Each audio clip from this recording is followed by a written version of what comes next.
campaign season is here. The first Democratic presidential debate is taking place this week, and there's a San Diego organization that's making sure that young people are paying attention.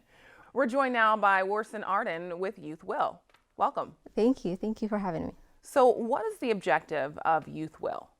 So back in 2006, the San Diego community saw a spike in youth violence, and the community leaders, community organizations, community members came together in order to sort of address the issue and ask what caused the spike in youth violence. From those discussions came an idea to create a youth development office. The youth development office is supposed to be an actual office within the city of San Diego, but unfortunately it never came to be. So we were formerly known as the Youth Development Office. And at the beginning of this year, we rebranded and became Youth Will in order to create a youth-centered approach to everything that we did, in order to give an opportunity and an environment to youth in our community, in our county, so that we advocate for and fight for a future where every young person has everything that they need to be happy, healthy, and prepared to reach their full potential. And part of that effort, Youth Will led an effort to come up with a youth bill of rights for the county. Can you tell me about the objective of this bill of rights? So some of our fellows actually were the authors and put together the Youth Bill of Rights. And the way that they did that is that they met with youth organizations and youth members in our community and sort of asked them, like, what do you need in your community? What are issues that you're facing that you feel like need to be addressed in our community? And from those discussions came the Youth Bill of Rights. And the Youth Bill of Rights addressed a lot of issues, including food security, healthcare, environmental justice, and so on and so forth. So it was sort of, what do you need in our community? What are issues that you're facing? And the youth came together and pretty much created the Youth Bill of Rights. And what change do you hope this Youth Bill of Rights motivates? So the Youth Bill of Rights, actually over the summer, we're having a Summer of Youth Power. And we're using the Summer of Youth Power is 11 forms, each one focusing on a right on the Bill of Rights.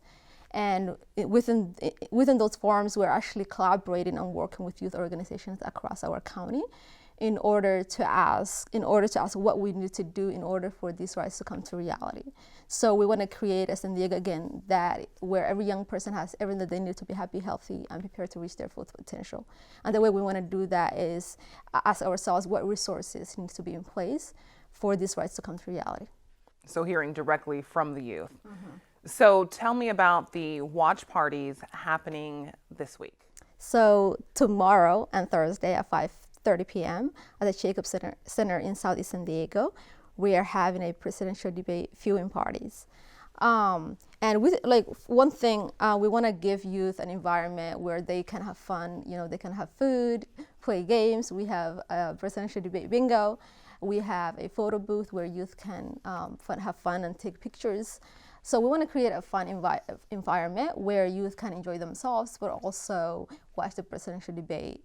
And afterwards have a conversation as to what we did hear from the candidates and what we did not hear from them as well. So create this political awareness and engagement while simultaneously having fun. But also the presidential debate watch party is a launch for the Summer of Youth Power. So we want to talk about what that campaign and that series looks like at the presidential debates.